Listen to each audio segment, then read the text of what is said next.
Hello YouTube and welcome back to another video. Today I'll be doing the July fire alarm system test, so let's go ahead and get started. So as you can see on the system today, I have vintage Faraday devices. The first device in the main basement area is this Faraday 6226 mechanical horn strobe. This is a horn strobe probably from the 90s, I think. It's got a magnifier strobe with this little button, so it's slightly newer, but it does have a mechanical horn behind it, as you can see. So there it is. It's on a red back box, so it looks fairly nice. Down here, I have a Faraday RMS-1T. This is just a conventional RSGT bar that has a Faraday branding on it, but this is actually a pretty common setup you would see. The few places I know that have Faraday systems have this exact pairing, so I think this is pretty legit. But this is also on its red back box, so I think that looks really nice. Going into the fire museum room, I have another one of these 6226 horn strobes. This particular one has some paint on it, but that's why I put it flush, because the paint is a little less noticeable that way. And then I also have this detection system smoke detector, pretty vintage smoke detector. I didn't have anything close enough to Faraday, so I just put that up, and I thought it looked fairly legit. Going into the bathroom, I have the strobe variant of all of those devices. This one's probably newer than the rest of them, because it's branded by Strobes Pyrotronics. So you'd probably see this strobe realistically with like electronic horns, but the strobe itself is the same, so I put that up. We have the same carbon monoxide devices. As you can see, we have a 2100 and carbon monoxide speaker strobe. Going to the far end of the basement, I have this. So this is a Faraday pole station. This particular one is actually a SIGCOM, so it's slightly different from the other one. You can tell by the rounded body. It says fire, fire. I actually do like this style of T-bar as well. Maybe a little better than the RSG style, but they're both pretty solid. You could probably put both of these in a gymnasium without any protection, and they'd probably be fine. And then finally, going to this end of the basement, we have another Faraday 626 or 6226 horn strobe. Nice and standard, looks really nice. This one's on a white back box back here. So yeah, down in the panel room, I have the panel, nice normal condition. I have another 6226 horn strobe. This one is behind a cage. I thought it would be kind of cool to put up a cage, just because this is the room where there's a lot of stuff. And then down here I have this Faraday pole station. I also have a stopper over it. This stopper has an alarm, so pretty nifty. But you can see, and there it is, a local fire alarm. This might be a little too old for these horn strobes. You'd probably see something like this matching with just very vintage horns, but it's pretty cool. I just wanted to use it, so I have it up. Out in the garage, I have one more of these horn strobes, as you can see, and then down here I have a Faraday F1 GT Chevron. This one does not have a branding on it, but it is Faraday. This also probably matches with this style of system, but yeah, let's go ahead and activate the system. Let's go towards that pole station. Fire, fire, pull.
We do have selective silence, as you can see.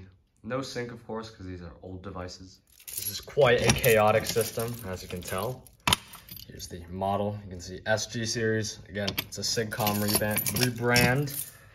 But yeah, I'll go ahead and set the system to all play one tone. I accidentally set one circuit to play code 3 while the other played march time, but I think I'm gonna keep it in the video because it's kind of cool actually. Go ahead and pull this station. Fire alarm, pull down.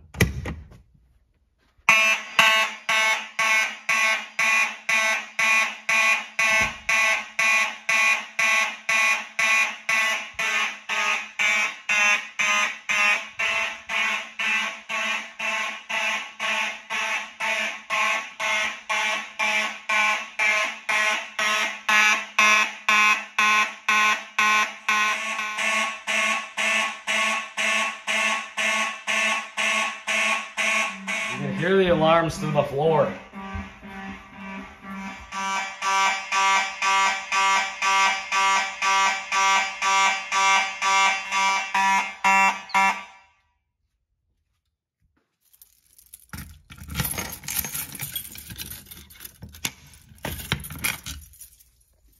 The system is now set to play temporal, so let's go ahead and activate this smoke right here.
I'm gonna go ahead and whip out the smoke saber for this detector.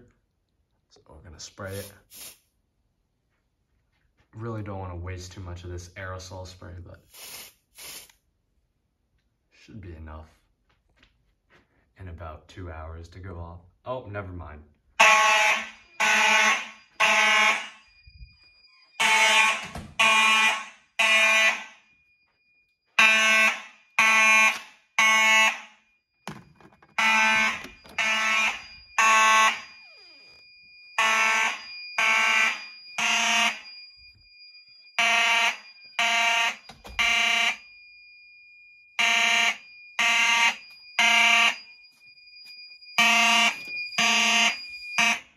This one's a little raspy. Actually, you know what would be cool? I should go get a ball or something and demonstrate these protective devices. Yeah, that'd be cool. Let me reset. All right, so I'm gonna try not to miss because everything around this cage is not protected, but wow, the alarm is fine. I like how the whole piece of wood is wiggling. Well, you get the point, and then we'll try the stopper. Wonderful. Nice and solid. Set the system to 2-stage, which means that the alarms will play a slow march time coding. So let's go ahead and activate this 2-wire detector. You can see the cage is kind of at the end of its life, but we can just leave it up there and pretend it's still doing something. So, yeah, it's done.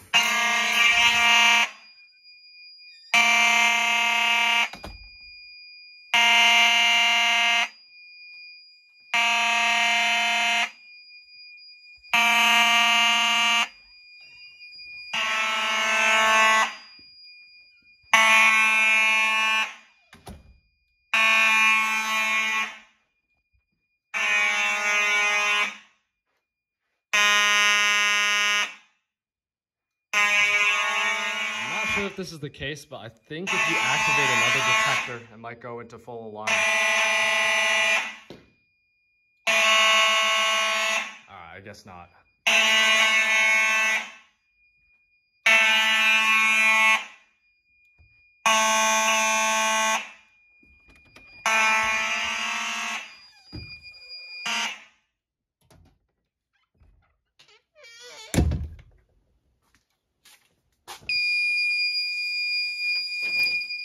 activate this pull station. So this is gonna have an alarm when I lift the cover. So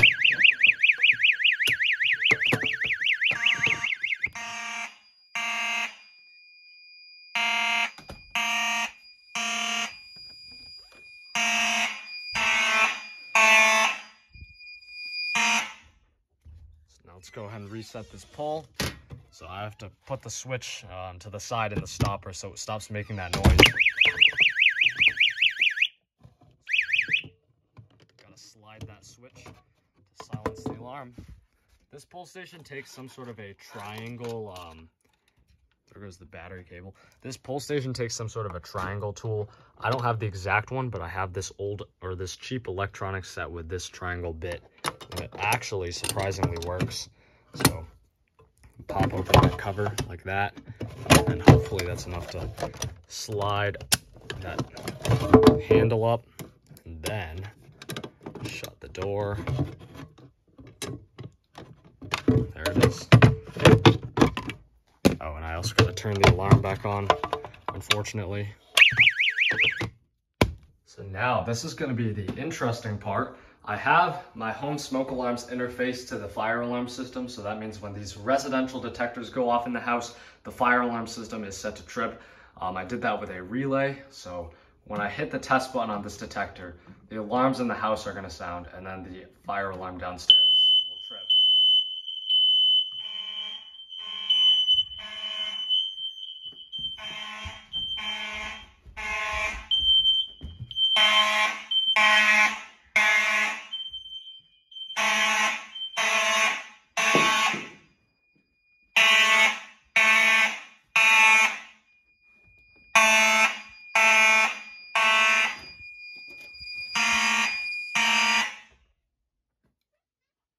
So you can see we have our normally open contact. The contact is in that detector right there, and that's wired to the panel.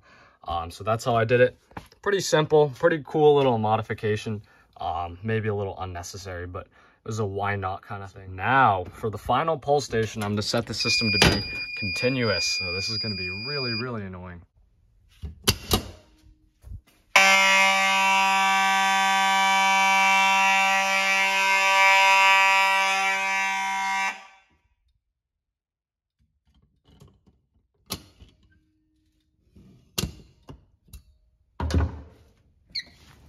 We're gonna go ahead and also do the outdoor pull station. I almost forgot about that.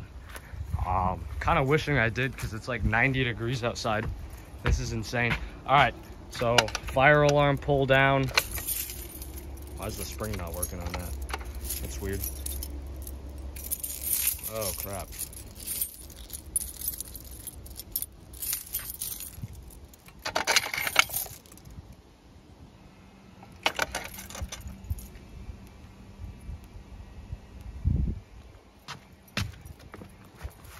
So that pull station is not working.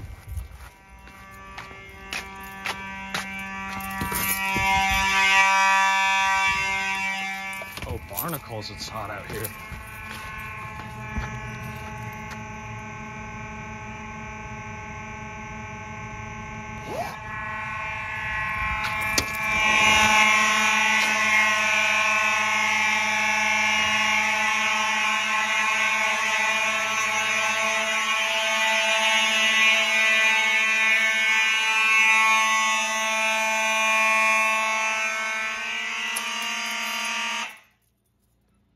That is really, really annoying.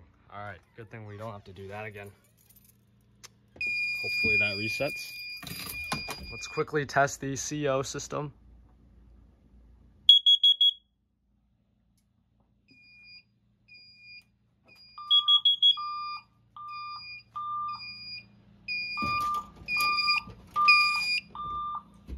Warning, carbon monoxide. Please evacuate the building.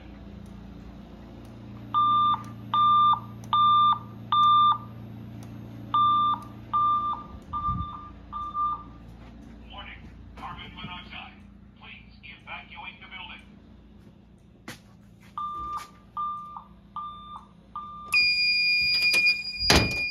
Now for the final part of the test, we're gonna do our functional fog machine test. So let's go ahead and start the smoke.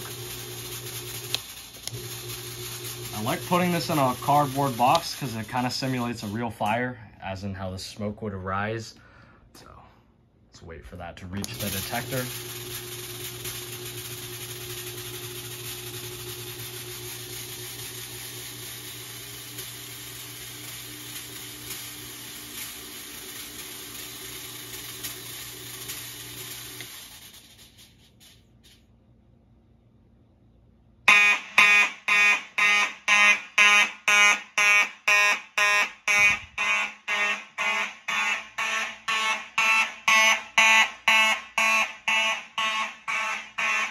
That was quick.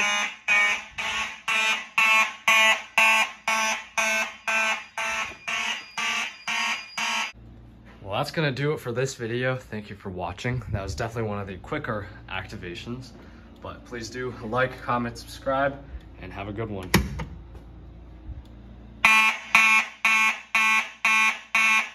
Yeah, this unit keeps re-alarming, so there we go.